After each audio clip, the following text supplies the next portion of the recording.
You are listening to the Happy, Healthy, Hot Mom Summit, where you will discover how to be fit, sexy, and energized, even if you are a busy mom. With your host, top female fat loss and hormone specialist, Dr. Michelle Sands.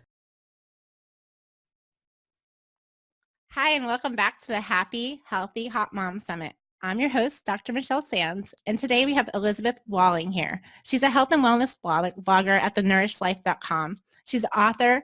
She has 2 books, The Nourished Metabolism and Love Your Body. And I love the way she thinks outside the box, and she talks about embracing a healthy approach to your fitness and common sense approach to loving your body. She inspires women to feel awesome in their own skin. So I'm so happy to have you here, Elizabeth. And I'm super thrilled to be here. Awesome. I really love the way that you help women take a just more positive approach to nutrition, health, and fitness in a way that is just, it's a healthy for them and for their families. And I just wonder, have you always been that way, or, is this a transformation process that you went through? It's really been a huge process. I've always had a small interest in health, but obviously, like a lot of moms, when I had my daughter in 2004, it was my big wake-up call of like, oh, the health stuff is important because I need to nourish this little human being into something halfway decent. So that's when I started really researching, and I started reading a lot of books about health. And then I made the huge mistake that I see almost everyone making, which I thought extremes were the answer. So I jumped into restricting foods and having good lists and bad lists. And, if I ate all the right foods, I'd feel good about myself. And, if I ate a brownie, I felt like an absolute loser. So Oh no. I think that we all can relate to that. 'Cause I went through that time when I first started getting into health and wellness. I was a personal trainer and nutritionist, and went to extremes. I started running ultra marathons because more was better. I had my good and bad food lists, and I would actually punish myself, like mentally and just physically, with more exercise if I fell off that and ate something, that we in quotes called bad. So I totally relate, and I know other moms out there can relate as well. But you kind of came out of that, and now you're inspiring other moms to come out of that as well. So right, and that's how my blog got started. Is I started thinking there's got to be another way aside from jumping from diet to diet and just really feeling more unhealthy and more stressed out than I ever have before. And so that's how I started my blog in 2009. And since then, it's kind of been my big epiphany that stress is the ultimate enemy. And obviously, dieting a lot and hating yourself is very stressful. oh, definitely, definitely. Today we're going to talk about how to develop a positive mindset and body image. And you said there's 3 key ways that we can learn to bring some more love and positive feelings into our life. Yeah, exactly. So overall, the biggest key here and the biggest key that I've learned and the shift in mindset that really benefited my life the most is that when you make healthy changes, they need to come from a place of love and not a place of hate. And I think that's where women struggle the most. Even though it's obvious as a mom, and I homeschool my kids, and if I want to teach them something new, I don't shame them. I don't call them names. I don't, try to make them feel like awful human beings. And that's pretty obvious. I think all moms can get that. Right. But we seem to think that the answer for ourselves is to shame ourselves and to hate ourselves. Like we can hate ourselves into becoming healthy or beautiful or something. And that's really the opposite of how it works. It's what's kind of accepted in our culture. Even though we know deep down that's not helpful, it's just kind of all around us that, that body shaming and that self-hate. Exactly. I know that many women have a negative body image because they compare themselves to like the images they see on magazines and online. But this is especially true for moms after their body changes after giving birth to one or more children. So I love that you're talking about this today because I know that we all kind of feel that way. And why would you say positive mindset and body image is so important, especially for moms? Well, I think for one thing, it's more successful in the long run. I think you can shame yourself and, call yourself names and you might get short-term results. You might get yourself through a workout by calling yourself a lazy bum. But I think, as time goes on, you just can't handle, that kind of hate talk to yourself without it, one, just damaging you and you're miserable the whole time. And eventually you're just going to quit or you're going to become increasingly obsessive and hateful, neither of which is really the answer. We want to be happy and healthy. We don't want to look healthy but be miserable. Yeah, and as moms, it's important because of how our children view it. They see what we're doing, right? I always tell people that children learn more from what we do than what we say. Yeah, exactly. And that's hugely important to me. And that's, one of the keys that I want to focus on today is that we can't say, do what I say, but not what I do. So when we are with our kids and we're telling them, from the most sincere place in our heart, we tell them, honey, I love you just the way you are, and you're so beautiful. And we really mean it. But then if 10 minutes later they see mom looking in the mirror and saying, like, oh, my stomach is so disgusting, I'm such a big fat whale, they're receiving these conflicting messages, and, they're far more likely to follow our examples. So it's really important to live this. And, even though we're going to tell our kids to always accept themselves and, be healthy, but if they see us doing something different, that's what they're going to follow. So for me personally, I vowed in 2012 to be done with dieting forever, because I didn't want my kids growing up seeing a mom who was always on a diet, always trying to be thinner, always hating herself. I wanted them to see somebody who was, comfortable in her own skin and healthy and happy and, making decisions from a place of balance and wisdom and not from a place of self-hate. So that's been my promise for the last 4 years, and I am much happier and healthier than I was 4 years ago. And I'm not perfect, obviously, right, but having that as a goal, I really think helps, myself, and it helps my kids. Well, that just sounds so empowering to say that you're done with dieting, just to wipe your hands of it. It's, definitely, and it doesn't mean being perfect. It really doesn't. I don't believe that we should strive for perfection. Perfection is boring. We're all individual, and every day is a new day, especially when you're a mom, right? Everything's new and different. You can't really plan to be perfect. You wouldn't expect your children to be perfect. Like you were talking about, we have these different standards for our children than we have for ourselves. So. Right, exactly. And, you never learn anything from being perfect either. And that's something I try to teach my kids, and something I try to live myself, not being good at things and making mistakes. That's how you learn, and that's how you become better. So don't shame yourself because you make mistakes. Those are part of the process. Cool. So we're talking about the 3 ways to increase your positive feelings and to love your body. Now, did we already touch on one of those already when we were talking? Yeah, living the example for your kids. That's a really big part of it, because that kind of can be your source of motivation. So exactly. You definitely start there. I know it's mine, because when I had my son, I eat pretty healthy, and I live a pretty healthy lifestyle, but my one habit that I never kicked was the Diet Coke. And so I was totally healthy. I know how bad it is for you, but I didn't want my son to see me drinking Diet Cokes. I didn't want him to know what that was. So that's what made me stop. Even although all my education, all my schooling was telling me that how horrible it was and all the things it can do to my body, that didn't do it. It was knowing that my son was going to see it, and I didn't want him to do it. So you're so right. It's a huge motivator. Yeah, absolutely. And I have a daughter and I have a son, and I've seen, so many kids grow up with body issues. And, it started for me. My daughter's 11, and I really started having body issues even at the age of 12 and 13. And as she's getting older, I was like, I am not passing this down to her. That's just such a wonderful way to parent, because you could tell your daughter anything, but she does see what you're doing. So I love that. So that's the first thing, right? To be a role model for your children. Yes, exactly. And secondly, a big thing I think is to kind of put the focus on why you're setting your goals instead of just the goals that you're setting. Because I think people get caught up just, in lose 10 pounds or run 2 miles or whatever. And we kind of forget the why behind why we're setting those goals. So second, I want people to kind of dig deep and really think about how you want to feel as a mom and as a woman, and actually focus on the feelings and really name them, put a name to them. And I'll throw out some words as examples, and you kind of see what sticks. Words like beauty or harmony or peaceful, lighthearted, playful, serene, passionate. And there are a lot of choices here, obviously. And I Right. recommend checking out Danielle Laporte's Desire Map if you want to dive into that, because she has a lot of suggestions for setting goals based on how you want to feel.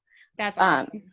I love that all those words were positive words. yeah, exactly. They're all going to be positive words, so pick a couple that really stand out to you and kind of keep those in your mind as you go through life. So think about your goals and activities and how you spend your time.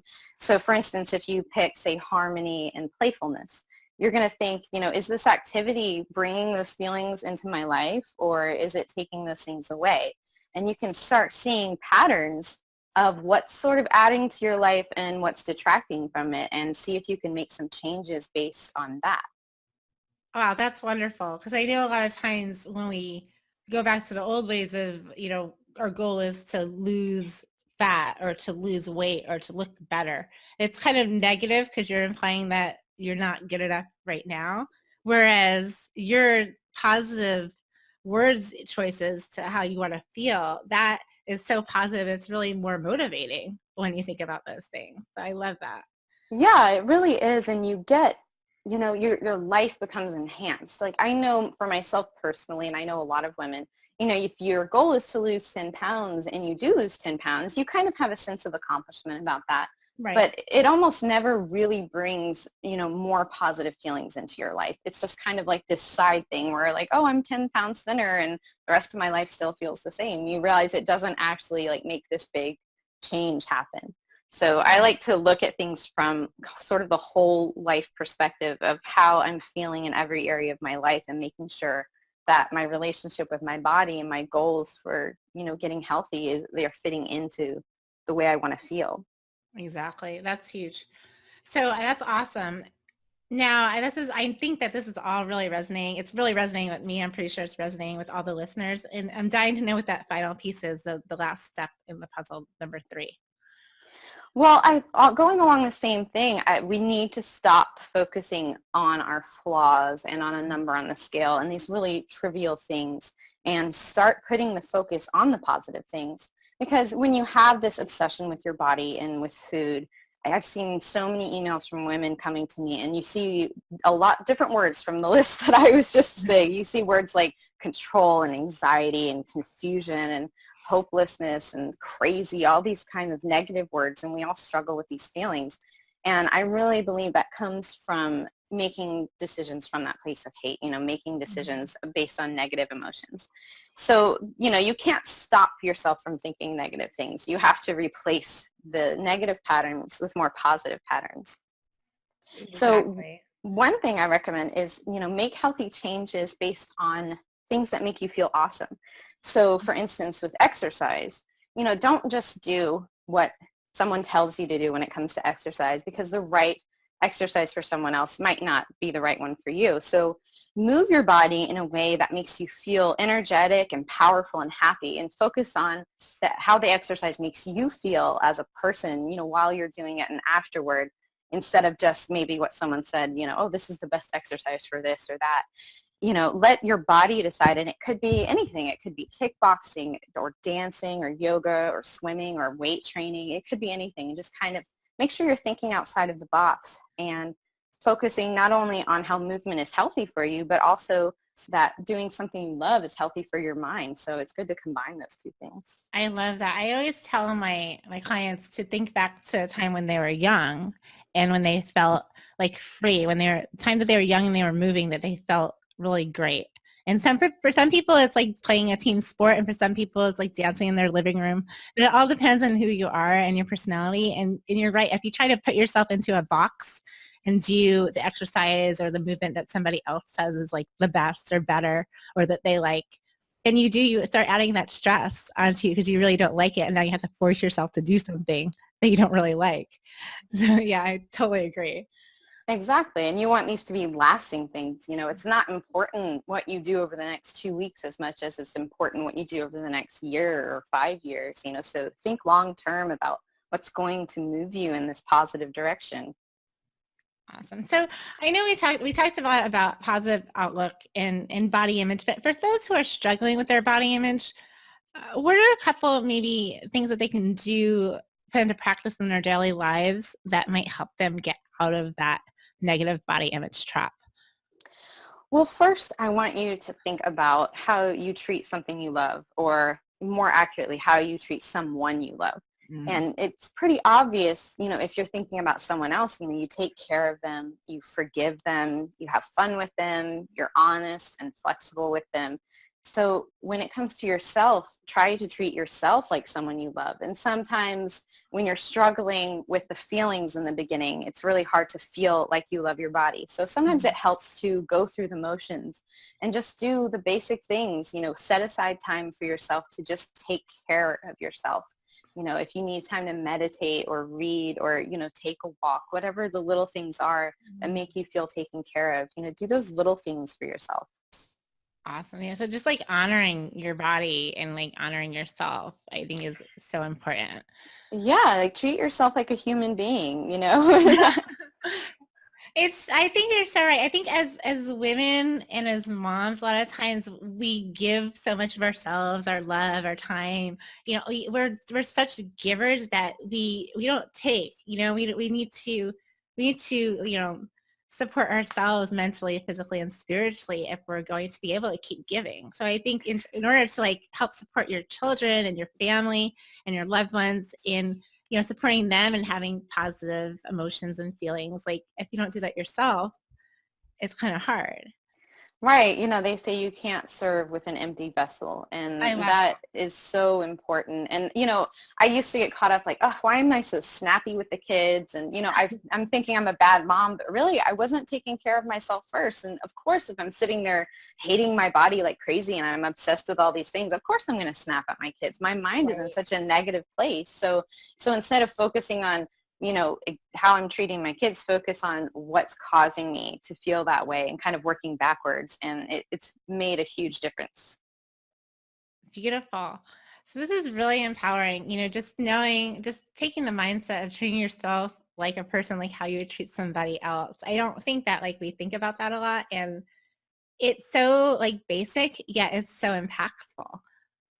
Yeah, and it's obvious when you think about it. I think most of us are good people, and we would never call our best friend names and, treat them, with disrespect, but we do that to ourselves every day. Sometimes we don't realize it because it's dialogue that's going on in our heads and not necessarily coming out of our mouths. So one thing I recommend doing is, writing things down, like when you say them, like go stand in front of the mirror and kind of write down the weird negative thoughts that come up, and just actually read the list out loud and like listen to how crazy and disrespectful it sounds, and then just crumple up that paper and throw it away or burn it if you can do that safely and say, I am done with that talk, and start focusing on the positive stuff, even if it's hard to find at first. I mean, if you like the color of your eyes, like hone in on that, and wear a shirt that kind of brings out that color. So whatever the little things are that are positive, focus on those and kind of let the negative stuff take the back seat, because we all have flaws. It's not about ignoring the negative stuff. It's just put it in the back seat and let the positive stuff drive the car with you. That's beautiful. I love that. I think I'm going to start doing that today. And just, it's just always nice to have gratitude for the things that you do have, and that, some of the things that are negative, that women feel are negative about their bodies, especially after giving birth. I mean, think about the reason why you have that scar, that stretch mark, that's your children.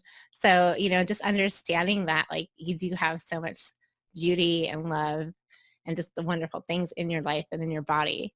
So I love your whole talk today. I think that it's so empowering for women, and you actually have a free gift that you're giving as well, correct? Yeah, absolutely. So if anyone wants to hear more and learn a little bit about me and kind of get a handle on my style, I have a free little download at my site about metabolism myths.